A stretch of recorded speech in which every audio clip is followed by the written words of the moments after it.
गायत्री आजचे आपले पाहुणे, त्यांचे विचार, काही त्यांना त्यांच्या बालपणाची आठवण जर मी युट्यूबला टाकणार आहे आणि मी ते रेकॉर्ड पण करणार आहे. त्याच्यामध्ये जर तुमचा कोणाचा आवाज आला तर मी तुम्हाला शिक्षा इथं त्यांच्या समोर करणार, कारण ते फक्त 1 मिनिटात तुम्हाला अध्यक्ष मान्य श्री मेघारे सर, आमचे मार्गदर्शक आहे मेघारे आणि शेळके सर, यांनी मला खूप प्रेरणा दिलेली आहे. मी शाळेत असताना पहिलीपासून मला स्टेजवर यायला भीती वाटायची. स्टेजवर आलो का पाय कतर कापायचे. ही माझी सर्वात मोठी चूक झाली. मी स्टेजवर यायला पाहिजे होतं. मी त्या टायमाला महात्मा गांधी जयंतीच्या टायमाला भाषण घेत होतो.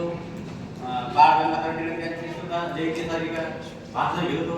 पण सर म्हणले ही माझी सर्वात मोठी चूक आहे का मी तुला स्टेजवर बोललो नाही. कारण त्यांनी ही चूक मान्य केली. तर मी तुम्हाला हे सांगू इच्छितो की इथे काय स्टेजवर समजा कोणी दगड घ्यायचं नाही. स्टेजवर आलं तर आपला पाया भक्कम होतो, आपलं हे वाढतो. तर मला जास्त शिकवण दिलेली तर मला आज संपूर्ण गणित येतो आणि मी व्यापार करतो कापसाचा. तर मला तुम्हाला सगळ्यांना एक विनंती आहे की कुणी स्टेजवर येण्यासाठी घेऊ नये, म्हणजे आपली सुरुवात इथूनच करावी. आणि मी आपल्या शाळेसाठी तिकडच्या शाळेसाठी वॉटर फिल्टर देणार आहे.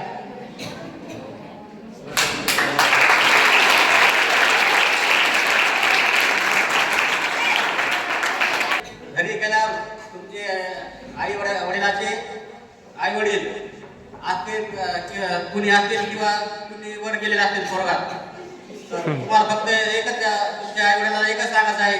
जर त्याचे आई वडील जिवंत असले तर त्यांना सांगायचं आहे का त्यांना जीव लावा म्हणून.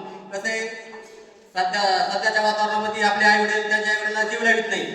आता माझे आई आत्ता वाढली आणि वडील 2-3 वर्ष झाले वाढलेले.